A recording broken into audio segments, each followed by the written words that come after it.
Thank you, Chairman.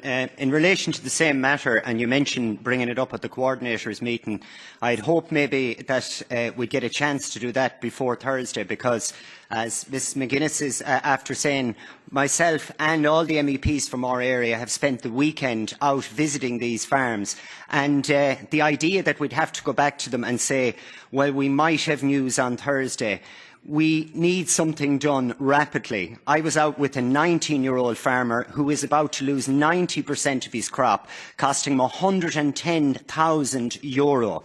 And the sad thing about it is, and it was point well made by MEP McGuinness, we need to look at the long term, because if he lived in the best year possible for him here this year, he has €1,000 per hectare inputs. Even at its best, he would have barely broke even. So at his best, he would have barely broke even. He is now facing wipeout, including the grain growers that they buy the seed off. They are facing wipeout as well, because they won't be able to pay their bills to them. And this isn't only going to become a one-year problem. This will roll on. It will cause problems with the cost of animal feed. And while the cost of animal feed will go up, we know damn well that what the farmer gets for his product, the meat at the end of it, it will not go up. So this is a massive problem. It isn't just Ireland, it's France, it's Belgium. We're doing something to help the dairy sector and a variety of different sectors. We need to do something about this, because people are quite literally suicidal. They cannot get their machinery in, they're ploughing up the ground. It is sprouting, it has fallen over, and we are heading for disaster. And while we're going to try and get some money locally, we need a European response, because there is going to be a massive knock-on effect.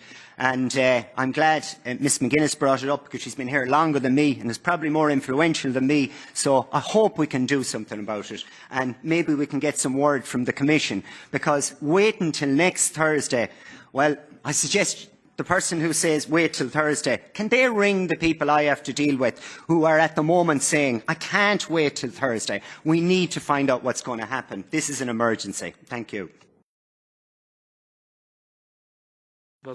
Thank you very much for those words. I can hear this is coming straight from your heart.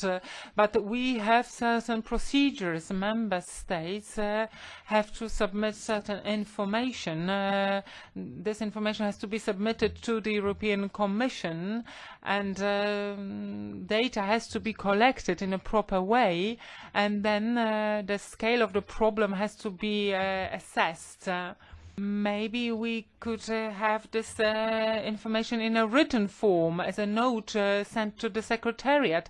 That way we could prepare our stance that will be forwarded to the Commissioner, so that we could work in a two-pronged approach. That will be an approach on the level of the Member States and on our level. I'll give you the floor once again.